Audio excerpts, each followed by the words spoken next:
গুনে গুনে গুনে গুনে মানে মানে উনি উনার উনার উনার সংবিধান পড়ানোর ক্ষেত্রে উনি স্পিকারকে যেভাবে অ্যাড্রেস করেন, সংসদ সদস্যদের দিকে যেগুলি তাকান, এতে করে মনে হয় যে মানে মানে নিজেকে নিজেকে ক্ষুদ্রের চেয়েও ছোট মনে হয়, মনে যে এই উনি জানি কোত্থেকে আসছে। তো উনার সর্বোচ্চ যুক্তিটা কি?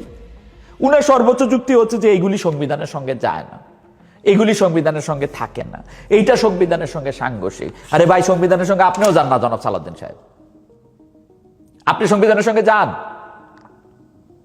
আপনি সংবিধানের সঙ্গে গেছেন? আপনি সংবিধানের সঙ্গে যাইতে পারবেন? সংবিধানের সঙ্গে যায় না।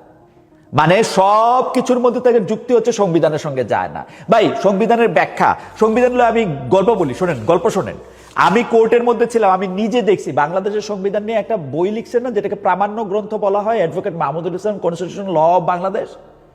আর বাংলাদেশের সংবিধান প্রণেতাদের একজন ডক্টর কামাল হোসেন, দুজনই তো ব্যবহারজীবী, দুজনই তো আইনজীবী। আমি কোর্টের মধ্যে দেখছি ডক্টর কামাল হোসেনের হাতে হলো জনাব মাহমুদুল ইসলামের বই, জনাব মাহমুদুল ইসলামের হাতে হচ্ছে ডক্টর কামাল হোসেনের মানে সংবিধান প্রণেতাদের একজন সেই সংবিধান। উনি দেখাচ্ছেন মাহমুদুল ইসলামের কর্তৃক সংবিধানের ব্যাখ্যা, উনি দেখাচ্ছেন সংবিধান। আপনি কোন দিকে যাবেন? সংবিধানের ব্যাখ্যা, সংবিধানে কোনটা আছে কি নাই, সেটার 100 রকম ব্যাখ্যা আপনি দিতে পারেন রে ভাই। আপনি যতক্ষণ পর্যন্ত এটা না আনবেন, যতক্ষণ পর্যন্ত এটা না জানবেন, ততক্ষণ পর্যন্ত আস্থায় না আনবেন। ভাই, ধর্মগ্রন্থগুলি দেখেন না ভাই, 100টা রকম ব্যাখ্যা তৈরি হয় একটা বাক্যরে কেন্দ্র করে, একটা নির্দেশনারে কেন্দ্র করে। ভাই, নির্দেশনা, ব্যাখ্যা, যুক্তি, এগুলি তো আপনারা দিতেই পারবেন। কে না পারে এগুলি যুক্তি দিতে? আর কাজটা করবেন কিনা, বিড়ালটা কালো কি সাদা সেটা তো আমাদের দেখার দরকার নাই। কাজটা করবেন কিনা সেটা বলেন। কাজটা করার ক্ষেত্রে আপনারা করবেন না যে এইটা আমি বলে দিতে পারি, এখন সাথে সাথে আরো বলতে পারি, এটা না করলে আপনাদের খুব বেশি লস হবে না, না করলে আপনাদের খুব বেশি লস হবে না। কারণ এগুলি আপনারা জানেন যে কোন সিস্টেমে আপনাদের লাভ হয়, কোন সিস্টেমে আপনাদের লস হয়। অনেকবার বলা হয়েছে শেখ হাসিনারে বহুবার বলা হয়েছে যে আপনি যেগুলি করতেছেন প্রত্যেকটা কাজ সংবিধানের বাইরে করতেছেন, প্রত্যেকটা কাজ আইনের বাইরে করতেছেন। আমি এজিউম করি যে এইটা এরকম বলা হইতেছে, এটা এরকম বলা হয়েছে। তো উনি কি বলছেন? যে আমি সংবিধান। উনি কি বলছেন? আমারই সবকিছু, আমার দেশ, অথবা বড়জোর আমার বাবার দেশ। তাই তো একটা কাজ উনি সংবিধান দেখা করেন নাই। সংবিধানে লেখা থাকা না থাকাতে কিছু আসা যায় না।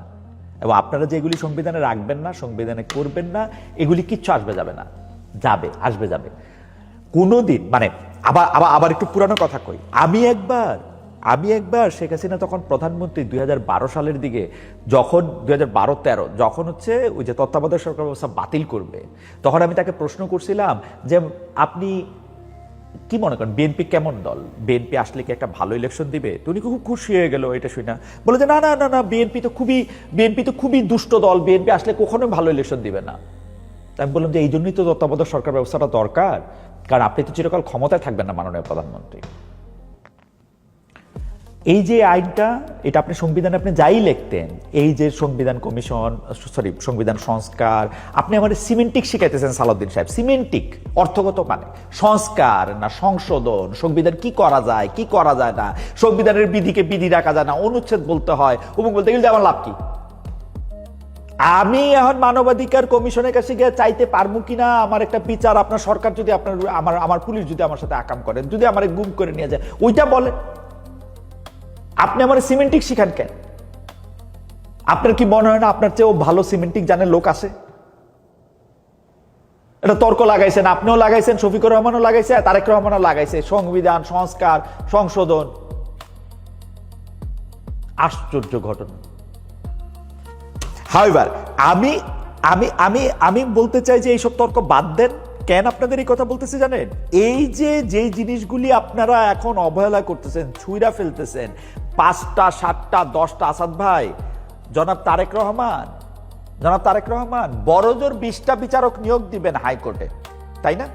এই ধরেন এই নিয়োগ বিধিরে পাশ কাটায়, নিয়োগ বিধি না কইরা বড়জোর 20টা নিয়োগ দিবেন। এপিলেট ডিভিশনে বড়জোর আর 5 জন তুলবেন। কেউ কেউ এটা বলতেছেন যে আগামী ইলেকশনে যখন তত্ত্বাবধায়ক সরকার ব্যবস্থা ফিরে আসবে, তখন কে সর্বশেষ অবসরপ্রাপ্ত প্রধান বিচারপতি হবে সেটা আপনারা অঙ্ক কষতেছেন। এই অঙ্ক কষতে গিয়া কিন্তু 15 বছর তত্ত্বাবধায়ক সরকার ব্যবস্থা বাইরে ছিল। ব্যারিস্টার মওদুদ আহমেদ উনি মরে গেছেন, উনি কিন্তু এই অঙ্ক কইসে জাস্টিস কে এম হাসানকে সর্বশেষ অবসরপ্রাপ্ত প্রধান বিচারপতি বাড়ানোর জন্য সংবিধান সংশোধন করে বিচারকদের বয়স 2 বছর বাড়াইছিলেন। হইছে শেষ রক্ষা 111 আসছে, আপনাকে 15 বা 16 বছর দেশের বাইরে থাকতে হয়েছে, 17 বছর, রাইট? 17 বছর দেশে থাকতে হয়েছে। সুতরাং যেগুলি করার আপনি মাইনেন না, ইউনূস সরকার এমনি করছে, এই অধ্যাদেশ দিয়ে করছে, এই আদেশ দিয়ে করছে, এগুলি মাইনেন না, কিন্তু কাজগুলি করেন, এগুলিকে ফালাই দিয়ে না, এগুলিকে বাতিল করে দিয়ে না। আর আসাদ ভাই, আপনারে বলি, আপনি আইনমন্ত্রী হয়েছেন, আমি গর্বে মাটিতে পা রাখতে পারি না, আমার এত পরিচিত এত ঘনিষ্ঠ একজন আইনমন্ত্রী হয়েছেন, আপনারা আমি 33 বছর ধরে চিনি।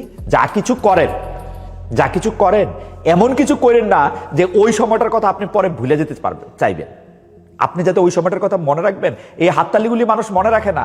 আপনার চেয়ে অনেক বেশি হাততালি আনিসুল হক সাহেব পাইছিলেন, সিরিয়াসলি আপনার চেয়ে বেশি হাততালি আনিসুল হক সাহেব পাইছিলেন। কিন্তু ওই সময় আওয়ামী লীগের বেশি ছিল না, এমপি বেশি ছিল না। আনিসুল হক সাহেব দুর্দান্ত ভালো একজন আইনজীবীর থেকে একজন কিরকম জানি একটা লোকে পরিণত হয়েছিল। আসাদ ভাই প্লিজ ওইটা হয়েন না। আর সালাউদ্দিন সাহেব, আমি একটা কথা বলি, বাংলাদেশের মানুষের